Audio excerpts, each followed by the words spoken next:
Hello everyone and welcome back to Exploring the Natural World. Thanks for tuning in. I'm here on Sea Lion Island here in the Falkland Islands, and I'm on a photo adventure with several of my friends, and we just came from 5 days on Saunders Island, which I'll talk a little bit more about in a minute. But again, we're here on Sea Lion Island, and behind me you've got a nesting colony of Gentoo penguins. There's several Gentoo penguin colonies here on Sea Lion Island, including a rather large nesting colony of penguins just on the other side of that tussock grass. You also have Magellanic penguins nesting here on the island. They're burrow nesters, they're underground, unlike these ground nesters here for these Gentoo penguins. You can also get Rockhopper penguins. There's a Rockhopper penguin colony here, which we just visited today. And within that Rockhopper colony, there's one Macaroni penguin. So we added Macaroni Penguin to our list for this location as well. You can see occasionally king penguins, which we did the other day up on the North Beach, but they don't nest here. The king penguins will be over on Saunders Island. That's where you'll get some nice photos of king penguins over at the neck. In addition to the penguins, there's lots of other bird life to see here, including striated caracaras. There's one right behind me here, or right behind the camera. There's one off to my left over here. They kind of lurk about the colony, including the skua as they come in. These chicks, I think, are a little bit too old for them to take, but they're always kind of lurking, trying to steal something or whatever. Both the caracaras and the skuas. Hello, lots of vocalization going on, which is great. You're also going to get an endemic Cobb's wren here, which is one of the few places you can still see it and photograph it. I saw it, but I did not photograph it, but you can get Cobb's wren here. The other interesting thing to get here on Sea Lion Island is if you go to either of the beaches here, you're going to see large numbers of southern elephant seals. Lots of elephant seals to see and photograph. Get right down at eye level.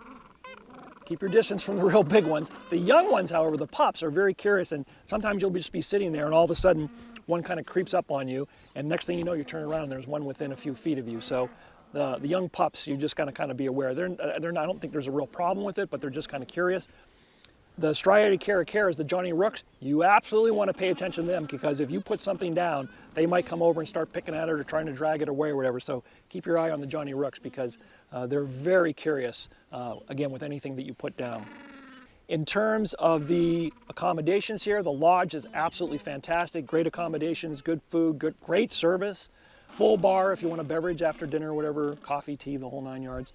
So accommodations are very good. It's the only place to stay. This is a nature preserve. Everything here is protected, which is fantastic. Plus you've got this endemic tussock grass, which you see all over the island now, which was not here 15 years ago or more, I guess. It was here, but it was gnawed down to the ground basically because of the domesticated animals that used to be here. So tussock grass has grown up very nicely, and it's really beautiful to see that. Over on the South Beach, a fantastic place to see again and photograph southern elephant seal. You can also get southern sea lion at another location, although you're up on a cliff shooting down on them, but you will get southern sea lion here as well.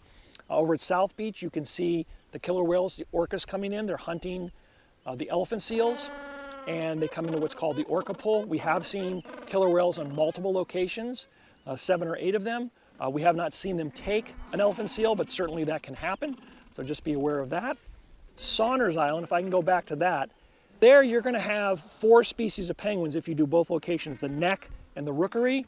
You're going to get king penguin at the neck. Great photography for king penguins, so put that on your list if you're planning a trip to the Falklands. You're going to get Rockhopper penguins over at the rookery. You're going to get Magellanic and Gentoo penguin as well. So 4 species of penguins to see and photograph there. You might get Macaroni penguin at the rookery on Saunders Island. We did not see one, but that's certainly possible. So those 4 species of penguins for sure. The other reason you want to go to Saunders Island is because you're going to get albatross on Saunders Island. You're not going to get albatross here. They don't nest here on Sea Lion Island. For me, my opinion is the photography for the albatross was better at the rookery on Saunders Island. Just, you cannot even believe how many albatross you're going to see. They're just all lining the cliffs, kind of from the little hut, the lodge that you're staying at. Lodge might be a strong term.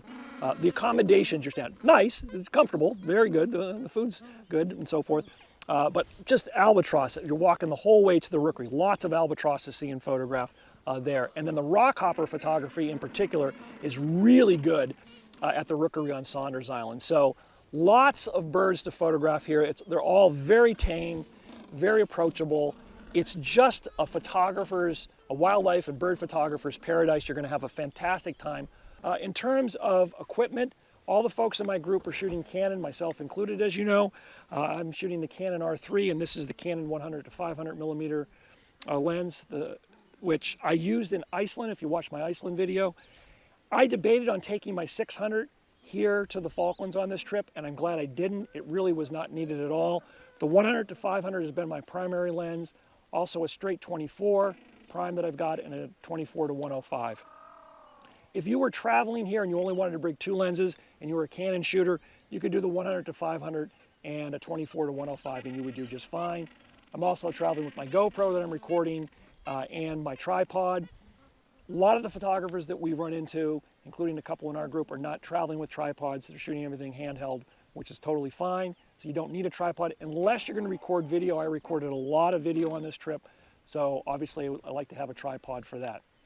So anyway, I just want to share some photos from Saunders Island and from here on Sea Lion Island so you can get a real sense of how amazing the photography is, so that you will want to put this on your list of places to visit.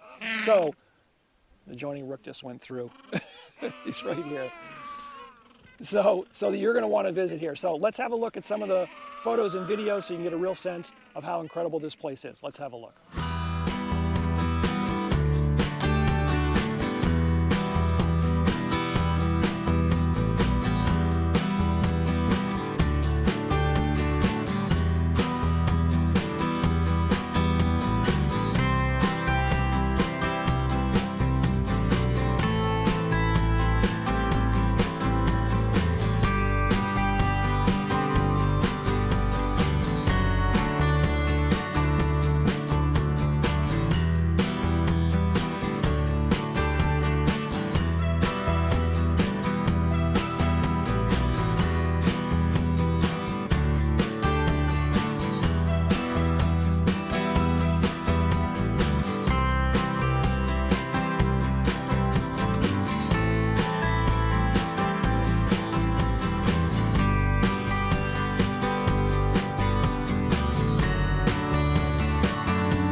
So there you have it. I hope you enjoyed today's video. If you did, please hit the like button and subscribe so you don't miss any future videos here on Exploring the Natural World. And as always, remember, help protect wildlife and help protect wild places. Cheers. Yeah, they're not impressed with me, but I'm very impressed with them. It's just unbelievable. This guy coming right up to me. Hello. He's within 2 feet, 1 foot, 6 inches. Unbelievable. All right, take care and thanks for tuning in.